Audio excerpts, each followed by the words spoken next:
दोस्तों इजिप्ट में टोटल 138 ऊंचे पिरामिड मौजूद हैं जिन्होंने पिछले सालों से हजारों से दर्जनों अर्थक्वेक और कई खतरनाक तूफान का सामना किया है। लेकिन मजाल है इनमें से कोई एक भी इधर से उधर हो। इनमें से सबसे ऊंचा और बड़ा pyramid the great pyramid of Giza है और इस पिरामिड का बेस एरिया है 30 एकड़। यानी इस पिरामिड के अंदर हैरत अंगेज तौर पर एक दो नहीं बल्कि पूरे 9 फुटबॉल फील्ड आराम से फिट हो सकती हैं। दोस्तों ये एक एस्टिमेट है। एक एस्टिमेट के हिसाब से इस पिरामिड में टोटल 23 लाख बड़े बड़े पत्थरों का इस्तेमाल हुआ है, जिनमें से कई पत्थर का वजन 50 टन भी है। अगर इसका टोटल वजन का अंदाजा लगाया जाए तो इस पिरामिड का वजन 70,000 टन है। दोस्तों 2 बुर्ज खलीफा के वजन के बराबर बनता है। लेकिन इतने ऊंचे और आलीशान पिरामिड बनाने का आखिर मकसद क्या था? हजारों साल पहले जब इंसान के पास कोई भी टूल मौजूद नहीं था, तब इन पिरामिड की दीवारें कैसे इंच बाय इंच लेवल किया गया, कैसे 50 टन वजनों पत्थरों को स्क्वायर शेप में काट कर बगैर क्रेन के ही 3 फीट की ऊंचाई तक पहुंचाया गया। और इनको बनाने में ऐसे कौन से इंजीनियर थे जिन्होंने पिरामिड अर्थक्वेक प्रूफ और साथ ही साथ इनकी तमाम साइड को एग्जैक्टली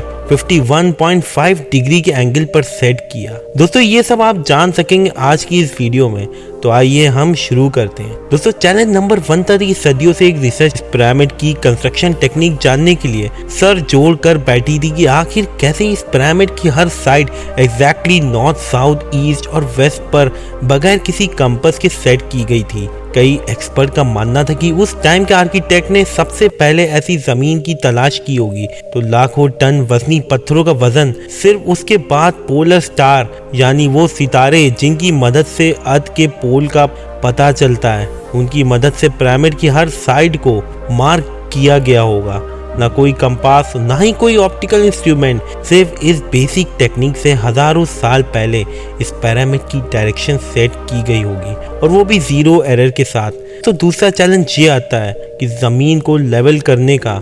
जिस 13 एकड़ की जमीन पर ये पिरामिड बना था उसका लेवल थोड़ा सा भी आउट होता तो 23 लाख पत्थरों के इस पहाड़ का खड़ा होना बिल्कुल भी मुमकिन नहीं था। अब इस जमीन को लेवल करने के लिए उस टाइम के इंजीनियर के पास ना ही लेजर लेवलर था, ना ही बबल लेवलर था। एक्सपर्ट का मानना है कि कंस्ट्रक्शन साइट की चारों साइड पर गड्ढा करके उसमें पानी डाला गया था और फिर एक साइड के पानी के लेवल से दूसरे साइड के पानी के लेवल को मैच किया गया होगा। जो जमीन का हिस्सा पानी के लेवल से मैच नहीं कर रहा होगा उसको छीनी और हथौड़ी की मदद से काट कर लेवल किया गया होगा। कई एक्सपर्ट का यह भी मानना है कि एशियन इजिप्शियन ने इस सिंपल टूल का भी इस्तेमाल किया जिसकी दोनों साइड पर लकड़ियां और उसके ठीक सेंटर पे एक रस्सी से पत्थर बंधा हुआ है। अगर पत्थर जमीन से टच हो गया और उसकी रसीद ठीक सेंटर लाइन पर आ गई कि उसका मतलब है कि 20 की जमीन पर फैक्ट्री लेवल्ड है। दोस्तों तीसरा नंबर चैलेंज आता है कि पिरामिड की कंस्ट्रक्शन साइट पर डायरेक्शन भी सेट थी और मार्किंग भी हो चुकी थी और जमीन का लेवल भी सेट था। अब बारी थी कंस्ट्रक्शन स्टार्ट करने की, जिसके लाखों टन वजनी और बड़े पत्थर रिक्वायर्ड थे। लेकिन वे पत्थर काटने के लिए ना ही उनके पास ग्राइंडर था और ना ही जैक हैमर। लेकिन फिर भी उन्होंने 50 टन वजनी पत्थर काटे और उनके स्क्वायर रेक्टेंगल शेप भी दिया। लेकिन आखिर किस मदद से उन्होंने पत्थर काटे? दोस्तों एक टूल था जिसकी मदद से उन्होंने पत्थर को काटा गया। एक्सपर्ट का मानना है कि पिरामिड कंस्ट्रक्शन पर इस्तेमाल होने वाली छेनी सिर्फ कॉपर से ही नहीं बनी थी, क्योंकि उनको भी ये बात मालूम थी कि कॉपर नरम होता है और वो पत्थरों को नहीं काट सकता। इसलिए इसमें एक केमिकल आर्सेनिक भी शामिल किया गया था। कॉपर और आर्सेनिक से बनाई जाने वाली ये छेनी लकड़ियों के हथौड़ों से पत्थर पर थोपी जाती थी और कई घंटों की मेहनत के बाद बड़े बड़े पत्थर शेप में लाए जाते थे।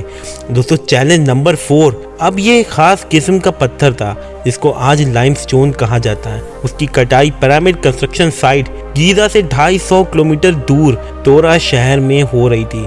अब मसला दोस्तों ये था कि पत्थर गीजा तक ट्रांसपोर्ट करने का हर एक पत्थर 50 टन यानी 50,000 किलोग्राम के बराबर था, जो तकरीबन 3 पैसेंजर बस के वजन के बराबर बनता है। और ऐसे 23 लाख पत्थर सिर्फ एक पिरामिड इस्तेमाल होने थे। इतना ज़्यादा वजन ट्रांसपोर्ट करने के लिए ना ही उस दौर में कोई जानवर काम आ सकता था और ना ही उनके पास ट्रक मौजूद था। बट आजकल के बिजी दौर में भी ये काम करना पड़े तो ट्रांसपोर्ट कंपनी को अच्छा खासा टफ टाइम आएगा दोस्तों। पर ये काम वर्कर्स और कश्तियों की मदद से किया गया था। टोरा और गीजा के दरमियान मौजूद रिवर का फायदा उठाया गया था और बड़ी बड़ी कश्तियों में पत्थर लाद कर पिरामिड साइट पर पहुंचाए गए। एक्सपर्ट का दोस्तों ये भी मानना है कि इतना काम आसान नहीं था। शिप में इतने बड़े बड़े पत्थर की लैंडिंग और अनलोडिंग में कम से कम 500 मजदूर की आर्मी लगी थी। चैलेंज नंबर 5 दोस्तों, जो एक्सपर्ट की टीम पिरामिड की कंस्ट्रक्शन पर रिसर्च कर रही थी उनको अब अपने कई सवालों के जवाब मिल चुके थे, लेकिन एक बात उनको हर वक्त बता रही थी कि लाइमस्टोन कट भी गए, ट्रांसपोर्ट भी हो गए, कंस्ट्रक्शन के दौरान पत्थर ऊपर लगना भी शुरू हो गए, लेकिन मसला था कि पत्थर इतनी ऊंचाई तक आखिर कैसे पहुंच गए। कुछ एक्सपर्ट का ये भी मानना है कि पिरामिड की कंस्ट्रक्शन से पहले ही